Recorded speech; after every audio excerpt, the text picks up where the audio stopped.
Hey guys, what's up? JK with Porn Reboot here, your brother in this struggle. Today we have a very special guest with us. I have Sonny Arvado.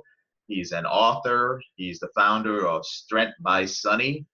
And we met a long time ago, well, not a long time ago in online terms, when I was first getting started out online, and we collaborated on an article.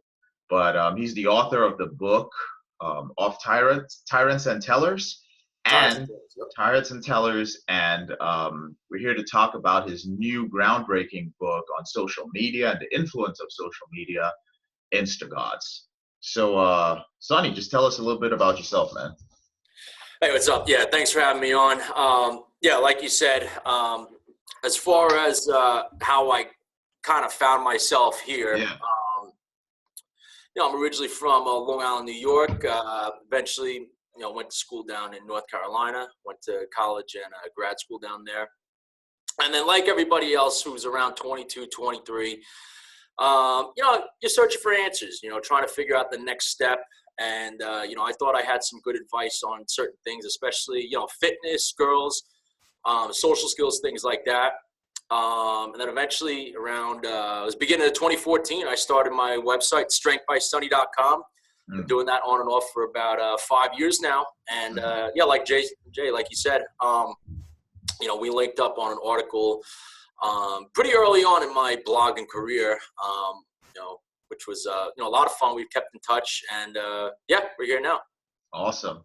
I got to say, one of the things, you guys know that I rarely bring anyone on or rarely endorse anybody, but Sonny is one of the guys out there. When I read his book of Tyrants and Tellers, it's probably one of the best books on masculinity, most raw books on masculinity and society that I've ever read. Really scary and eye-opening. So he's got a very unique style. And also he's one of the dudes that I think it's very important, guys, for us to speak to men who are grounded in reality. And that's one of the things you'll notice about Sonny and why I actually have him on today.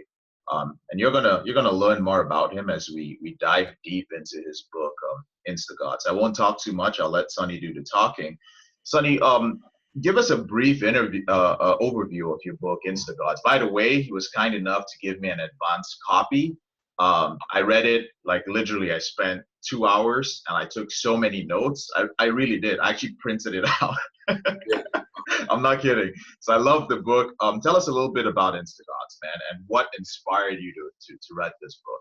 Yeah, so, social media, it's one of those things, it's everywhere right now. It's like the air. It's like the internet. We deal with it every single day. We can't really, grasp what it is exactly. We don't know what it is exactly. And it's just something that I've paid a lot of attention to over the past, 6-7 years, because I've just noticed that it has a definite impact on just about every aspect of human social interaction that you could imagine. It's just, everything from friendships to relationships to, and now here's the thing, I was making these realizations back in, 2012, 2013.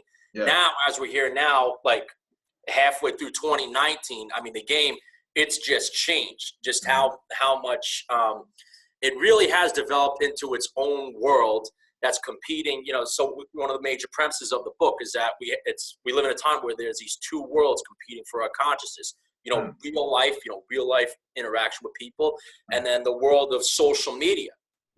Okay. And it's just, I talk about different statistics in there. One of the ones that sticks out to me is that, the average person, by the time it's all said and done, by the time they die, will have spent a total of 5 years of their life in that other world of social.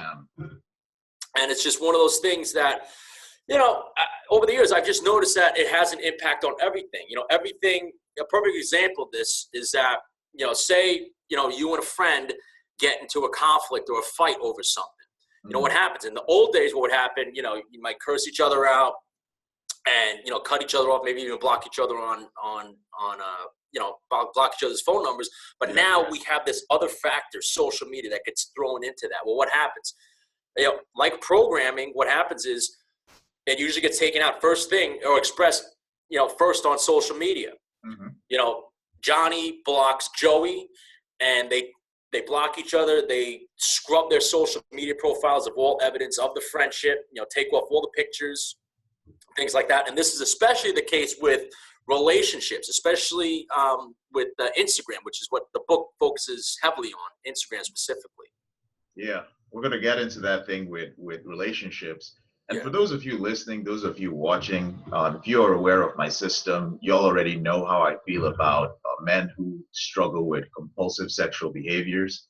I've always believed that social media, well, not even believe, the studies out there that shows that the neural pathways which are activated when you use social media, that dopamine hit, that need for validation, all those neurochemicals that are released are the same ones that are released when you're viewing pornography and you have multiple tabs open, jerking off, looking for the next best shot. A lot of guys are surprised when they're on Instagram and, they're like, oh, I'm trying to stay off porn. But then you're following these influencers, these women, you follow 3 or 4 of them, look at some hot chicks squatting or something. The next thing you know, you feel like watching pornography. So there are a lot of emotions that are involved. We're heavily invested in that. And I guess, what would you have to say a little bit about that? By the way, Sonny has a history with pornography. You have something to say on that briefly? Yeah, so, and this is how we kind of first linked up. I told my story. Porn, every guy in this day and age kind of watches it. It was never, and now I've read things like, Your Brain on Porn and seen some of the stories guys have gone through. Mm-hmm. It wasn't to the point where it was like a total, like to the same level as like an addiction or something like that. Mm-hmm. It was just something that, you just did once in a while. And, I guess what you kind of liked about my story, I'm one of the few guys where I was just able to drop it cold turkey. Yeah. And I guess, my story, my case, what happened, flashback to about 8 years ago. It was around November 2011. It's probably the hardest partying I was ever doing in my life. And it was me and a couple friends. We went to a nightclub in another city. Mm-hmm. Went out, partied. We split the couple rooms, motel rooms, because we just wanted to crash there instead of driving. And I just remember waking up and kind of feeling like shit, like this is kind of like rock bottom, because like the motel room, it was terrible. It was like in the hood. And I just remember over the next couple days on my forearm, I just had like hundreds of like these really bad bed bug bites. Mm-hmm. And that was just one of many things at that point kind of gave me a wake-up call, not to just, stop porn, but to just really just kind of cut back on the partying a little bit. And it was during that time, you're on the internet, you kind of fall into these loopholes. You don't know how you got there.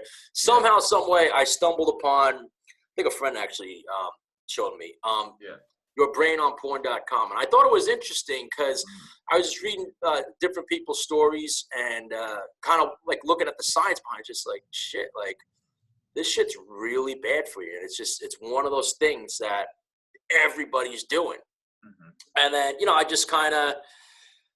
I kind of associated that experience and just that period of time in my life. And I just kind of dropped it, right then and there, and haven't looked back since. Fantastic. Yeah. Guys, those of you who are, let's say you've watched till this point and you're just like, who the hell is this Sonny guy? All right. It's, what's your website again? It's strengthbysonny.com. Strengthbysonny.com. Yeah. Yeah. So some of you might want to hop on your phone and go check him out. Look for his post on pornography. He talks about that. It's an older post. But definitely check it out. Now, one of the things that's very, very interesting, and this is related to what we do here, we do talk about relationship dynamics, and that has a lot to do with pornography as well. But specifically, it's so interesting in the book, man, how you break down relationship dynamics. It's amazing.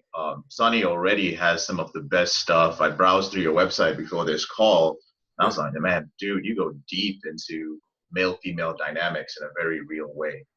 What are some of the ways that social media has changed the way that men and women date and interact in their dating relationships? Well, what it's done is that it's this extra thing, this extra X factor that has just gotten thrown into the dynamics of relationships at every point in a relationship. Everything from the initial meeting, the initial interaction, to even the the initial courtship leading up to, when the dates start rolling through. And then eventually to the point where it's just casual dating, and especially once it reaches a point of, making things official. And not only that, making things official, but throughout the duration of the relationship, and then even leading up to, the drama that leads to the relationship's demise. Every step along the way, every part of, quote unquote, the relationship life cycle. In the social media age, social media is right there, front and center throughout it. That's crazy. So is it possible that, how much do you think this has changed relationships? Because like what I see and what I hear from guys that I talk to, even friends, is like, you meet a woman, let's say a guy meets a woman on Tinder, and the woman eventually, let's say they move it off Tinder to their phones, and then they exchange whatever, Snapchat. Apparently these days, some guys tell me, I'm not on Snapchat, some guys tell me that you can't even get a woman's number these days. Apparently you have to just straight up jump to Snapchat. So do you mind walking us through real quick an example of just how a typical relationship today would progress through social media? Yeah, so Snapchat's one. I like focusing on Instagram just because let's talk about Instagram. Yeah, there's more. There's way more to kind of to get from that. So let's say a guy and a girl meet, okay, and they exchange Instagram. So right off the bat, they exchange Instagram and they say, all right, so yeah, let's hang out sometime, okay?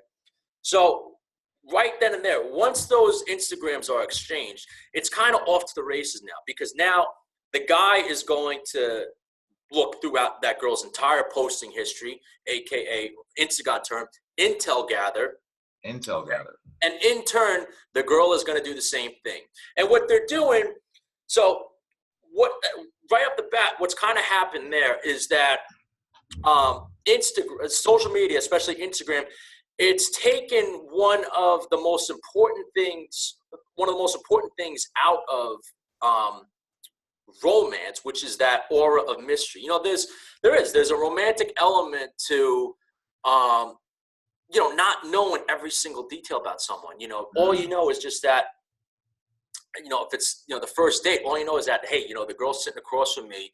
I don't know much about her. I know her name's Emily. She's very beautiful, and she's from Texas. That's all I know about her. But you know what? I'm going to use this time I got with her to kind of, extract these details and get to know her better. All right. I don't know anything about her. I don't know anything. What I know she goes to school. I don't, but I know nothing about her for the most part. Same thing from the girl's point of view. Instagram, it's taken that guesswork out because everybody posts their entire life on Instagram. So now, all right, they exchange Instagram. Well, the guy can look back to, all right, well, what evidence, what playbook does he have? Well, he has the playbook of every single post she's put on Instagram since June 14th, 2013. So he's going to look back at all these things and get to know her. She's going to do the same. Now, right off the bat, right here, girls especially. See, here's the thing, guys. We don't really care about status and things like that. We just, if a girl's attractive, we don't give a shit the quality of her pictures. We don't care about how many followers she has. We don't care about any of that. Girls, they care a little bit more about that stuff. So if a girl meets a guy, and even if she really likes him in person, but if she sees, well, he's got 47 followers, that's a red flag right there, because now she's got questions. Well, what's this guy's deal? Why does he only have 47 followers? He's socially irrelevant. He's a loser. You know what? I'm kind of having second thoughts here. So, little things like that come into play. Yeah. All right, but let's assume everything goes well. So you have the initial intel gathering, then you eventually have, and that intel gathering, it also involves you know, whether or not to check out stories here and there, you know, each other's stories. In the book, I tell guys not to click on the stories because then it looks like, you know, you're doing nothing but like checking up on a social media activity. But it also involves like who they're interacting with on social media, who's liking their posts, whose posts are they liking, you know, who's commenting on their posts, whose posts are they commenting on. I mean, there's just so many things. Now, here's the thing: to the people that are listening to this, they're gonna think I'm batshit crazy, like talking. But this is how people operate nowadays, and that's what this book was about. It's all the things that we know and we do it. It's just no one wants to admit that this is what's going on. And I've kind of put myself out there just saying like, no, this is how it is, you know. But you know, so you have that initial intel gathering process, and then you're getting through all that, and then eventually you get to the actual dating, you know. And that's pretty much, you know, the real life chemistry that's handled obviously in real life. And if you end up, you know, starting to sleep with each other, that happens. And all along the way, as you progress towards, you know, an actual relationship and not just casually hooking up, how social media factors into this is that if it becomes apparent that the relation, like it's trending towards actual relationship, well, now both parties kind of they subconsciously know that they have to kind of abide by this rule set. You know, these unwritten hidden rules of social media. I mean, there's too many to name here, but you know, some off the top of my head. Like for instance, it would be in bad taste for a guy, if he's casually seeing a girl, to start flirting with another girl in her comment section. Vice versa, it's bad for the girl to do the same as well. But I think one of the biggest taboos that guys and girls both kind of know to stay away from is to not leak out this budding relationship too early. You know, so for instance, if both parties are just casually hooking up, there can be a point. And again, everything I'm saying here, none of this is absolute. None of this follows like an exact like time frame. It's just, you know, it's a rough estimate of how things generally tend to go. So like, for instance, posting a picture depicting a guy and a girl in like a coupling manner, doing that too soon, like that's kind of taboo. You don't want to do that. Neither the guy nor the girl wants to do that because it kind of shows that, you know, maybe they're a little bit too needy. One of the things, and this is just something I noticed recently, a lot of times, and this isn't really a habit of guys, more so women do this, but as we get to the point where a relationship is sort of, you know, it's right on the fence of, you know, they've been casually hooking up behind the scenes, you know, they know each other's friends and family and stuff like that. They just really haven't made it official yet. What the girl especially will do, she'll start to cryptically leak out, and this usually takes place in her stories, that there is a new guy in the picture. Now it won't be deliberate and it won't tag him just yet, but it's going to be little things like maybe like a story of, you know, she's sharing a plate of nachos with someone. You don't know who it is, but it's just, you just see like a guy's hands in there. Or maybe you might see the guy from like the side profile, or maybe even in the story you might see, you know, you might see them depicted as a couple, but he won't be tagged. No one will know who he is eventually. And then eventually, you know, that relationship kind of gets solidified. And now this is kind of where old school versus new school. Old school, when someone made a relationship official, how they did it, they just made it Facebook official. They would just say, you know, Johnny in a relationship with Mary and Mary in a relationship with Johnny. That still happens nowadays, but the way people tend to announce relationships, especially on Instagram, is that they will make what I call an announcement post. So the girl, she'll have a post with the new guy, and it'll be something subtle. You know, it's not really an announcement per se. It's something subtle. Like it might just be like one little heart emoticon or something like that, or just something like, so lucky to have you in the caption. It's not like a long it's not like a long drawn out thing. And then the guy might do the same in turn. And then that signifies to everybody, well, they're in a relationship now. Now, in reality, they've probably been dating and hooking up for, maybe a couple months or so, but now they're kind of just making it like, now, so up until that point, they were very much acting like a couple and doing all the coupling things, but now they made it like official so that not only do their close friends and family members in real life know, now the digital public, their respective audiences also know as well. So that's just the point of making it official. And now throughout the whole relationship, both parties are still abiding by these unstated laws. And I guess the main theme to pay attention to is that social media engagement across the board, it shrinks.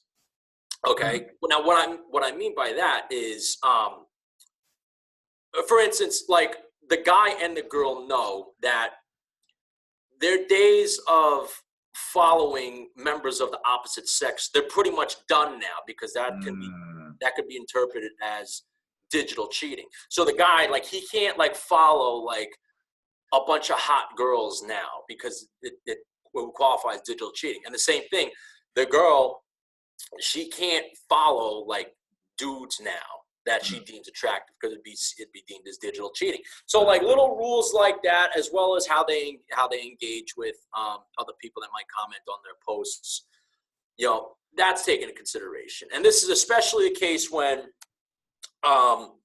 with girls, especially because if a girl's attractive, even if she's in a relationship with someone, those those like worship comments in her commenting section, they're not real.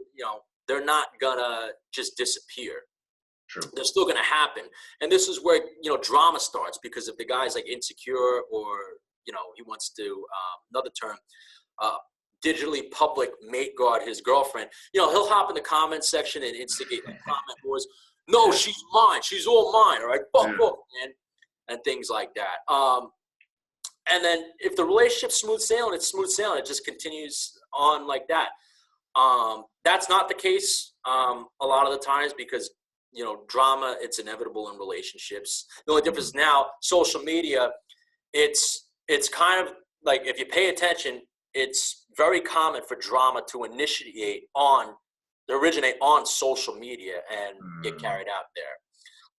And then, if it works out, it works out. If it doesn't, and the relationship ends and they break up or have a fight, social media, you also see it here, because what happens if there's a breakup, what happens? Then both parties, they tend to digitally scrape their profiles of the person that they were just dating. The dude, he'll take off all posts with, the girl that's now his ex-girlfriend, and the girl, she'll do the same thing. And then there's other little things, all the little intricacies, whether or not they decide to make their account private, whether or not they even delete it for the time being. It really depends on the individuals involved and, the circumstances involved in the relationship. Crazy, man. That's just insane how much social media has become a part of our culture. And with that being said, man, I want to bring something up. Very interesting thing you said in INSTAGODS.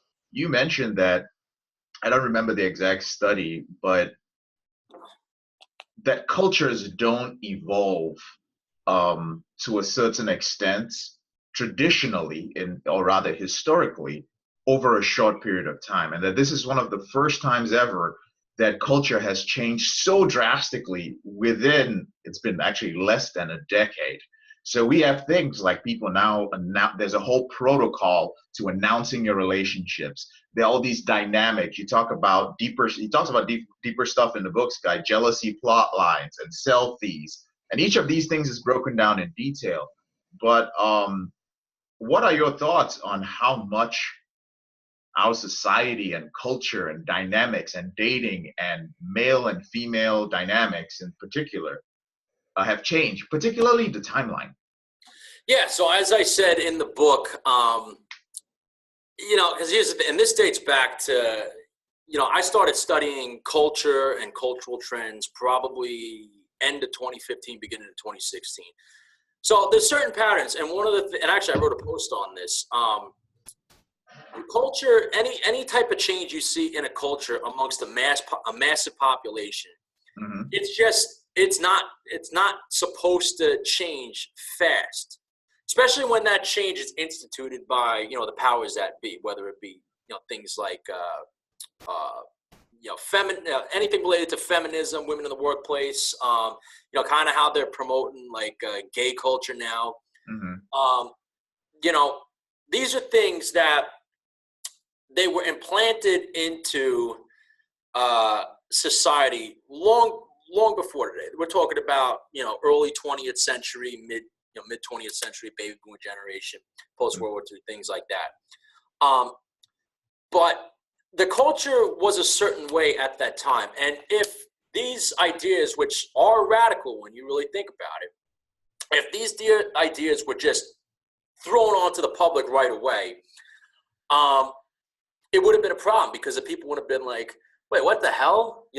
Guys holding hands and stuff like that. Women in the workplace? Too much. Yeah. No, get the hell, what is this crazy shit? Get the hell out of here. Instead, what do you got to do? You have to slowly normalize these things, little by little, over time. It's like a little bit of change. It's like the metaphor of the frog. The frog in the boiling pot of water. If you throw it in the boiling pot of water right away, it's going to try to jump out, because it's going to be like, oh shit, it's really hot. But if you put it in a pot of water that's room temperature, and slowly turn up the heat, you have a better chance of, I guess, cooking them alive. It's the same.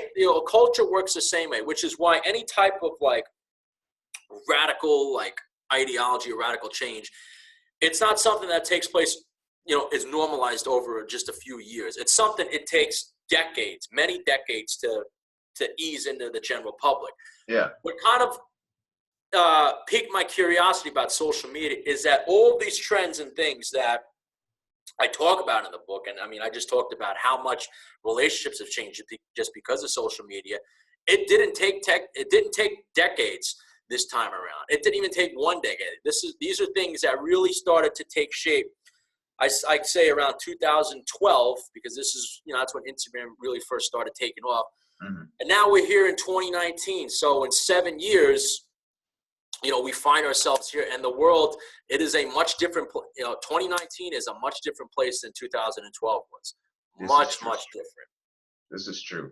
And that's crazy. One of the things I've noticed, I was curious about this, I don't think you addressed this in the book, is speaking of things like feminism, gay culture, transgender, the agenda. I do believe there is something like that. You see that there's still pushback against it from certain sections of society.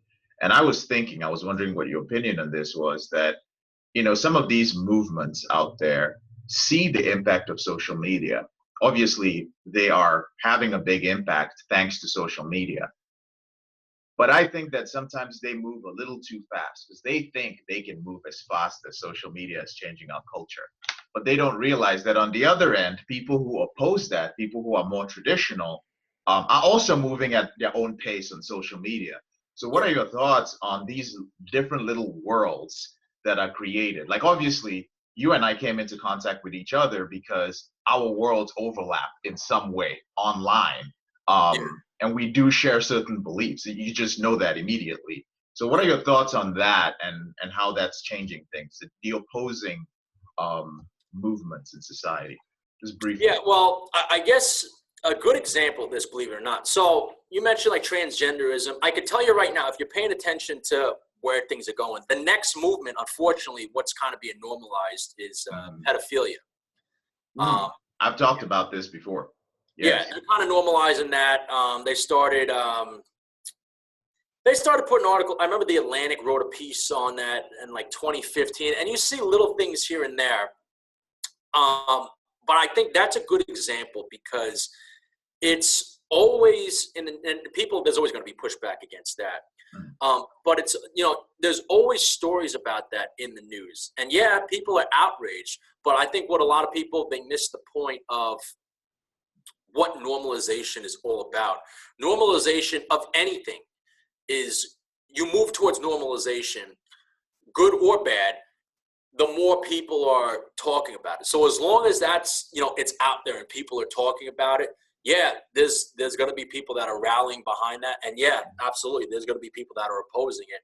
But as long as you have those two forces working against each other, It contributes to its normalization, unfortunately.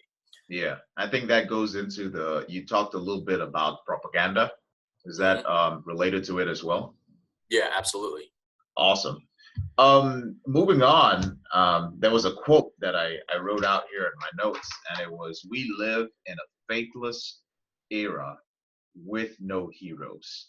I think it's talking about that kind of almost comes down to the premise of INSTAGODS. Could you talk a little bit about that? Yeah.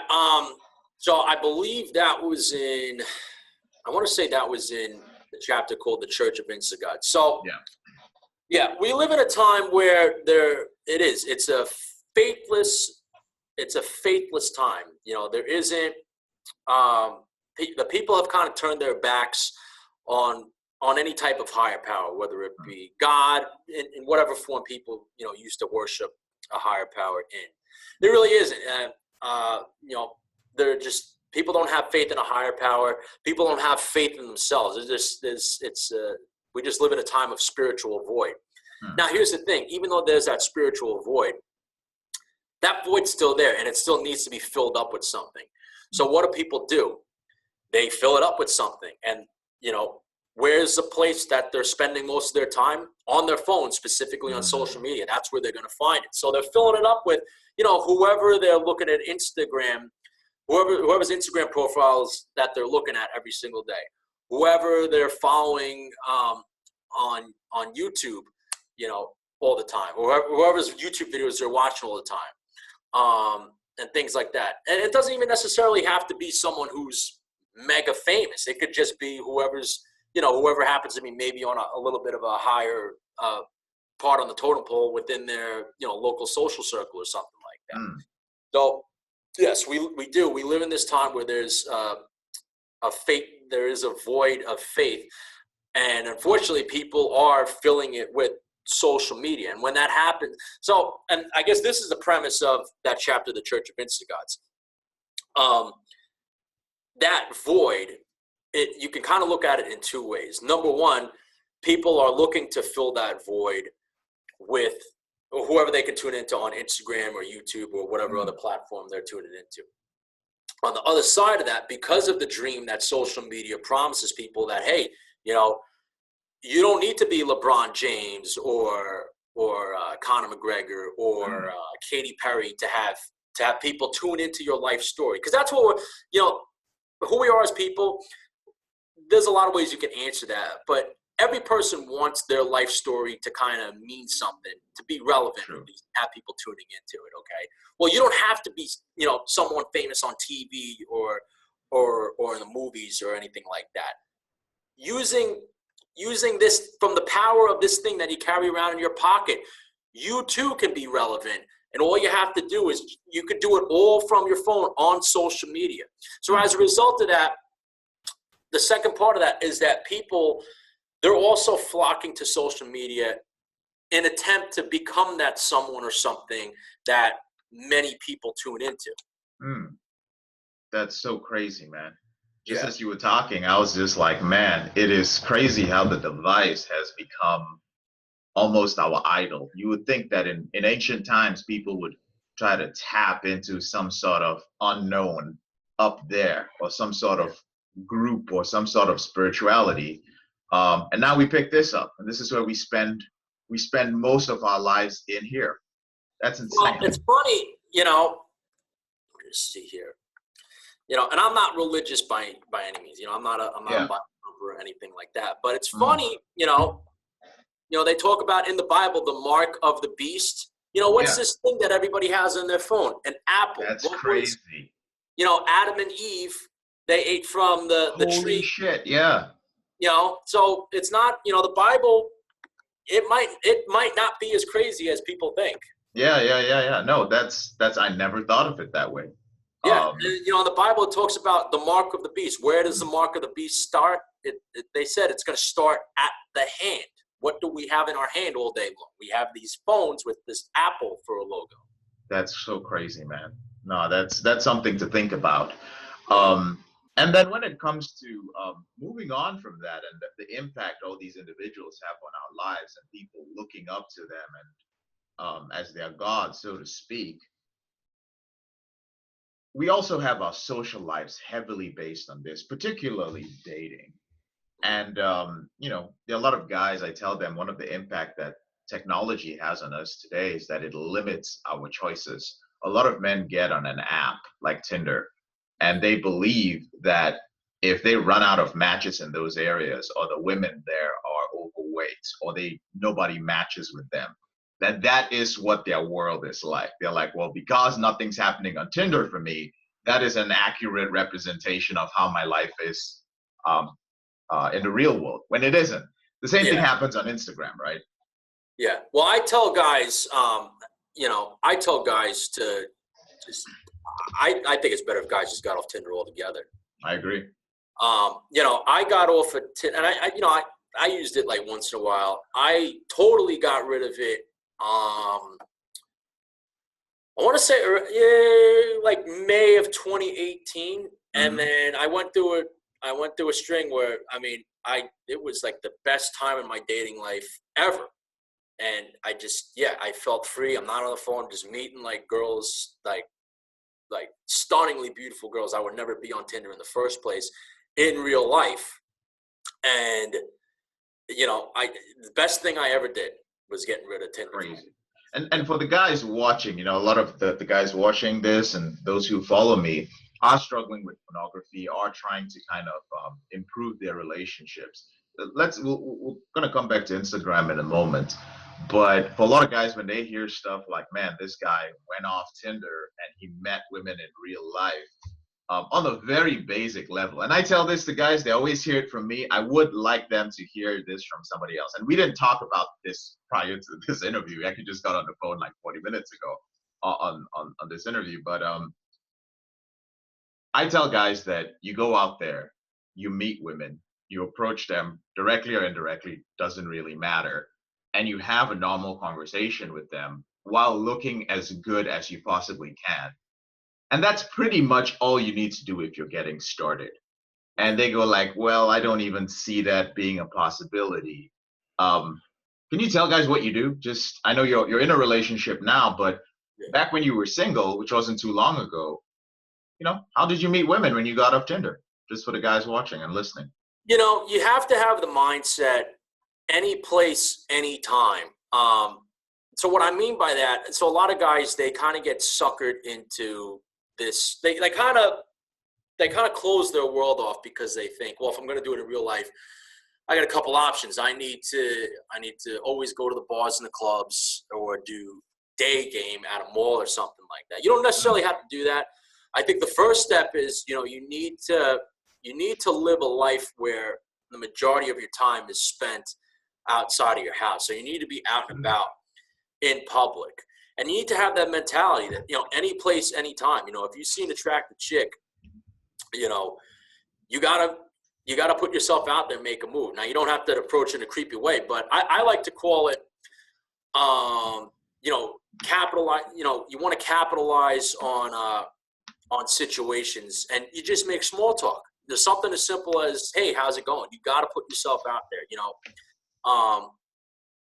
I coach guys like once in a while, and I followed up with one of the guys. He said he's recently been in a slump since like February. I was like, all right, well, so what's going on? How many chicks have you talked to since then? And it's just like, I only one. It's just like, dude, you got to put yourself out there, man. Like, over a couple months' time, like, you can't just talk to just one. You can't, as far like from a stranger standpoint, you can't just talk to one chick. Like, you got to put yourself out there. You got to be talking to, you don't want to like be like an approach monster or anything, but you got to put, you have to. You can't talk to zero, so you got to put yourself out there. And when life, I like to think of it this way: when life throws you out, gives you an opportunity, you got to take it. So if you're like, a perfect example, I always tell people this story. There's a guy, he's telling a story. He's like, he's fine. He can go to the bars and clubs and approach as many girls as possible. Yeah. But he told the story where he's like, I went to the doctor's office and I'm in the waiting room and there's no one there. And there was this hot chick just sitting there. And, I froze up. I didn't say anything. And then she went in for an appointment and then that was it. And I was like, yeah, man, I mean, you blew it because you had a hot chick there. Life kind of put a golden opportunity on a plate and you didn't take it. You didn't capitalize on that opportunity. Hey, you know what? Maybe it wouldn't have worked out, but maybe it would have worked out. Who knows? You could be dating that girl right now, but you'll never know. You have to take advantage of those opportunities because, not taking the shot, that's the worst thing you could do with anything in life. Definitely. No, I agree. Thank you for sharing that. And Yeah. also on that note, it brings me back to another a little note I took there where you tell the story from, I believe it's Scott Adkins' book. I forgot the name. It's got a long title.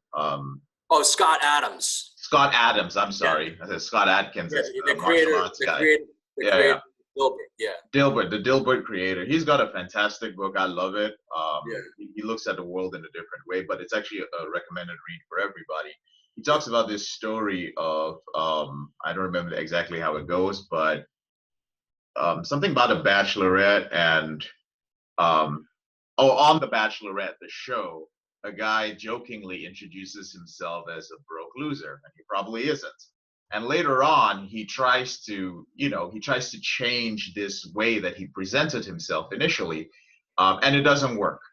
She still sees him as a broke loser. And in your group, I shared a story about how I'm in a relationship now. Back when I was dating, when I would show up to meet a woman, my status, just because of the way I looked and my accent and my build and my long hair, I used to just go and I started jokingly presenting myself as whatever they thought I would be, like a soccer player or an NFL player. And they would buy it at first. And later on, when I would go home with them, before I did, just out of ethics, because I didn't want anything to come back at me later, I would just jokingly tell them what I really did. Yeah. And the funny thing was, they didn't care. They had already told their friend. They just didn't care. They weren't mad. They had gone on this biochemical journey with me in the time we were talking in the bar or outside, and they had decided this is the guy I am, and they believed it. How does something like Instagram, how does this play out on social media? The way we present ourselves, and the way a woman sees a man prior to dating him when she sees his social media. Yeah, so that's discussed in the propaganda chapter, and specifically it relates with what I call anti-propaganda, or trying to erase the memory of an idea once it's implanted. So, when I talk about this, I really focus on influencers, and when influencers, regardless of the niche, getting exposed for whatever. And I make the assertion that internet exposés for whatever niche, they really don't do anything, because they don't do anything, number one, because once an idea is implanted in someone's mind about someone, it's very hard to erase that idea and replace it with something else that that was bullshit about this person, this is the truth. No, it doesn't work like that, because what you have going against that even more is if they really are someone who has a faithless void and they're looking to fill it with something. Well, I just found out that, this person that has been replacing my lack of faith and just a spiritual void that I have, well, the information just came out that they're full of shit. Like everything that is wrong. No, that's not right. I'm just going to continue going, believe in what I've been believing all this time. And that's especially the case if they've sunk a significant amount of time and money into that brand or into buying into them. Yeah. You remember? Go ahead. Yeah. Well, no, what were you going to say? I don't remember what happened way back with Shreds and the whole, there's this supplement company called Shreds, where they found a lot of their influencers photoshopping. And it seemed, I was like, oh, this is going to crush the company. But they're still around. They're still doing well. And it was typically, if this happened in the papers, in the newspaper before Instagram, this can crush a company. Like yours, they don't have stock. They're not big enough. But you would destroy your brand. Or the Jake Paul, that dude that I don't know the exact story, but I know he did something that years ago would have destroyed him, but he's still pretty successful. Yeah, like I said, people, we live in a time of, people that have a void. and they fill it with someone, no matter who or what they fill that void with, if something challenges that, they will fight tooth and nail to avoid any inconvenient truth that tries to disrupt that faith that they've implanted into it. Yeah. And it's like that, it's like that with, so getting back to Instagram, it's like that with image. So many people bullshit their online image, their online avatar with, just like cars, Yeah, the fake ballers. Yeah, the ballers, like, oh, I have like 3 Lamborghinis and stuff like that. When in reality, they're just using the Toro app to just rent these things for a couple days, and post loading, meaning taking a bunch of content, photos and videos, and slowly leaking it out and things like that. Even if people found out that stuff about their favorite person on social media, it wouldn't mean anything because they would just block it out. Like, no, they're how I am. They're the successful millionaire.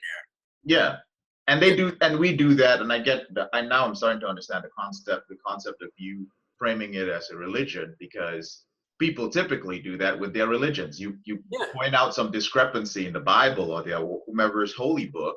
Again, nothing against Christians or Christianity, but you point out something, and they have so much invested in it that it just goes over their head. They're like, no, but I believe in it. No one's perfect. Now that's crazy. And to round things up, Sonny, there's a phrase you use, which is the last thing on my notes here, and it comes to dating, sliding into the DMs. The great thing about INSTAGODS is, Sonny takes a stance, but at the same time he shows you how to. He cautions you on a lot of things, but you also show guys how to take advantage of it, particularly in dating. A lot of the other stuff, like making money on there and what you want to do, you leave it up to the reader to make their own decision on that. There's no real stance on that. People who read the book, those of you who read it, will be clear on his moral stance. But you talk about being a cool, attractive insider. And the reason I'm bringing this phrase up, cool, attractive insider, is that for any man who is going to be dating in today's world, for those of you who are listening or watching, that means you've decided that, hey, I've dealt with not decided, but you've dealt with your issue with pornography, and you've set boundaries with social media, and you still want to use it because it's very much a part of our world. But if you're going to use it for dating, there's a very specific set of rules you need to understand and a way you need to portray yourself. Can you tell us a little bit about Cool Attractive Insider? Yeah, so basically, Cool Attractive Insider, it's basically the catch-all term or catch-all phrase that I use for basically what guys need to be in this day and age. And in this day and age, you're either, you want to be considered by women, by majority of women in the dating market, you want to be considered what I call a viable sexual option, meaning a girl takes a split second to kind of, look at you, talk to you, kind of feel you out, and you want to be, as often as possible, a yes for that girl. Would you sleep with that guy? Yes. Okay. That's what every guy should be shooting for. Okay. And I see, especially the guys that are in the pickup stuff, they're just not that guy.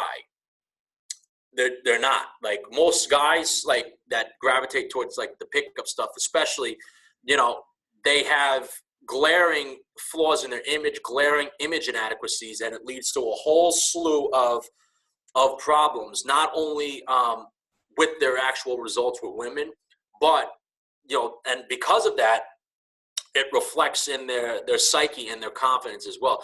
It's not, it might sound like cookie cutter advice, but that confidence is very important. It is very important, confidence and things like that.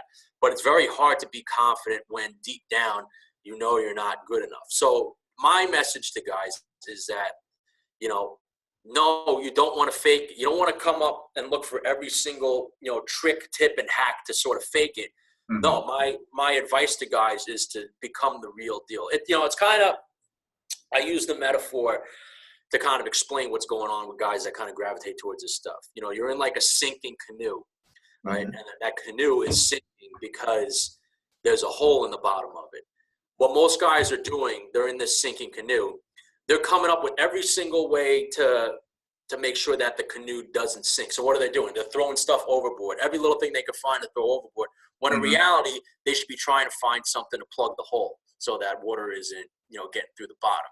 That's what fixing image inadequacies and getting to a point where you're a guy who fits in that category of cool, attractive insider.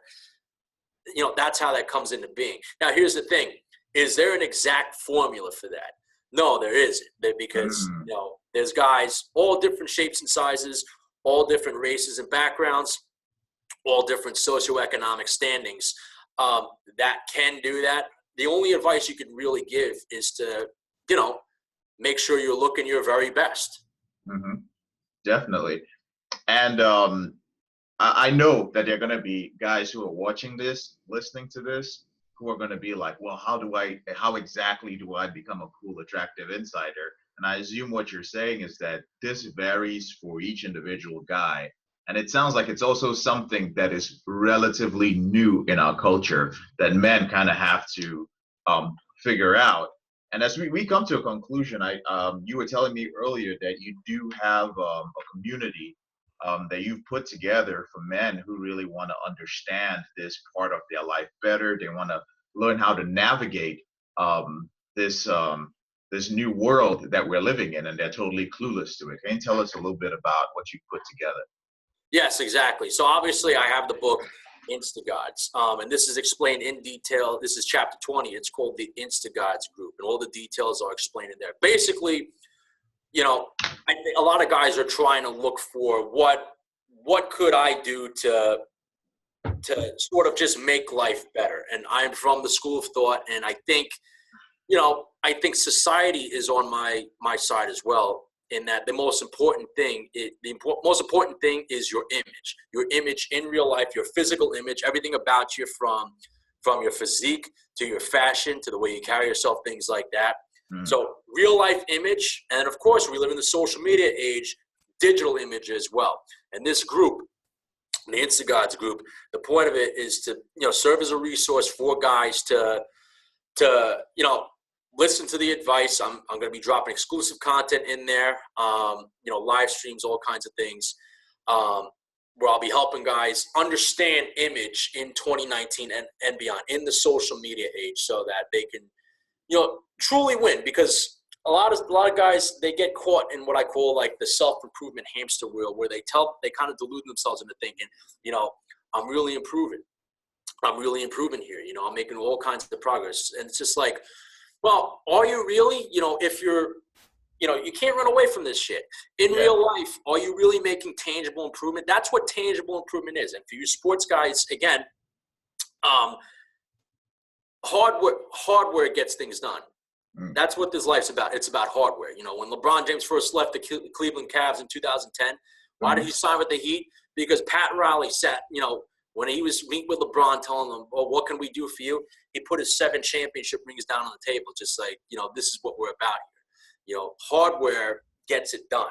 That's what you should be looking for, real tangible improvement. And that's what the INSTAGODS group is going to be about. It's about real tangible improvement for you in real life. Because my true expertise is health and fitness. I've been into bodybuilding for like 13 years. I've been doing this since 2006. You can't really see it on the camera, but yeah. Yeah. We can see it in the neck, man.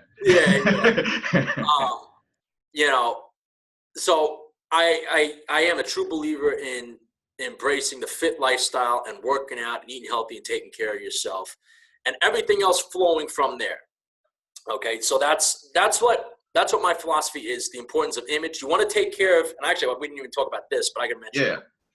The importance of, how do you win the image game? It's very simple. Across both in real life and in the digital realm, you maximize the attractiveness of your image in real life. And then having digital image success, it's a matter of digitally documenting that attractive image, that attractive life that you've built in real life. And that's what it is. Because again, I see guys talking about like, how do I create a good Instagram? And again, they're trying to throw stuff overboard instead of plugging up the hole. So they try to come up with all these different tricks, tips, hacks. buying followers, getting fake engagement, digitally papering the house. They try to come up with all these tricks when in reality, they should be across the board. Their game plan should be to put in the work and become the real thing. All right. And that's what the INSTAGODS group is going to be about. Awesome. You know, a lot of guys might be listening to this and going, you know, you might be thinking, hey, that sounds a little bit superficial. You know, like I need to work on my image because a lot of the messages we receive from society and from our family is, you know, work who you are on the inside and learn how to accept yourself and love yourself. And you're saying, which I agree with, by the way, that we live in a world where your image is very important. In fact, image was always important. It's just more important than it's ever been.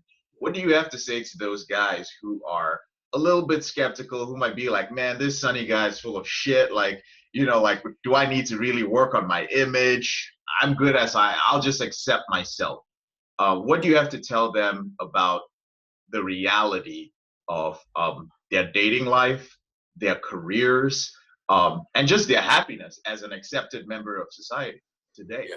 I mean, my answer to that would be, you know, first and foremost, never ever pay attention and take at face value what people say. You always want to study their behaviors. So, you know, watch any interview with any woman and any attractive woman, and they ask, well, what do you like? You know, what do you look for in a guy? What do you like about a guy? Oh, I like a guy who's funny and nice. They say that, but then study the behavior. You know, oh, do looks matter to you? No, I really like a guy's personality and things like that. That's what they say. Well, now go study their behavior. Look at their, you know, if you can, look at their track record of the types of guys that they've dated. You know, it's like that with everything. You never want to study. Don't pay attention to what people say. Always pay attention to their behavior. And I mentioned it, you know, pay attention to the most important mirror you're ever going to find is society's mirror, specifically society's mirror, you know, when you're looking into it. So if you want to know how important image is for you, then, you know, simply pay attention to how society, their treatment of you changes when you're looking bad versus, you know, you're looking good. All right, you'll find that the better you look, you know, the better society is going to treat you. Men will show you more respect. Women, they'll show you more respect and more, you know, they'll be more flirtatious to you. They'll consider you more of a sexual option. You know, when you're not taking care of yourself and you're not looking good and you just don't give a shit, well, society's treatment of you is going to reflect that as well. So guys that aren't going to the gym and things like that, other guys, they're not gonna take you as seriously, and they're gonna see you as a pushover.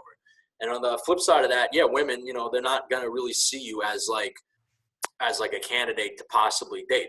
They're kind of gonna just see you as just this guy that, you know, that they work with or whatever. Boom. No, I love it, man. I co-sign everything Sonny just said in the last 2 minutes. And brothers, I say it over and over again that when it comes to, let's switch back to pornography, which is what this whole this channel is about. Yeah. When you are ending your behavior with pornography, it's a transformation, especially for those of you who have been struggling with it as something compulsive. Whatever pain that you've been medicating, the reality is when you end that behavior, more often than not, you have to deal with the pain. And for many men, the pain comes from their relationship with others and their relationship with women. And if you're one of those brothers who finds himself isolated all the time, I think what Sonny said just now is very important, which is look at how society treats you and then adjust your image. And I really believe it may sound superficial, that looking better, dressing better, and getting that validation, it's not a bad thing. Getting that validation when you've never had anything from society can literally change your life, you know? So guys, there's a link to the book INSTAGODS. I've read it. It's an amazing book. I need to read it again because Sonny goes deep into many topics. There's a link to the book INSTAGODS in the description below for those of you who are watching the YouTube video. For those of you who are listening to this on the Porn Reboot podcast, if you go down to iTunes, if you go to the description, there's a link to the book and to Sonny's group, the INSTAGODS group. Sonny, thank you so much for joining us on the Porn Reboot podcast on the YouTube channel. Really appreciate your time today, man. Definitely. Again, thanks for having me on. Awesome.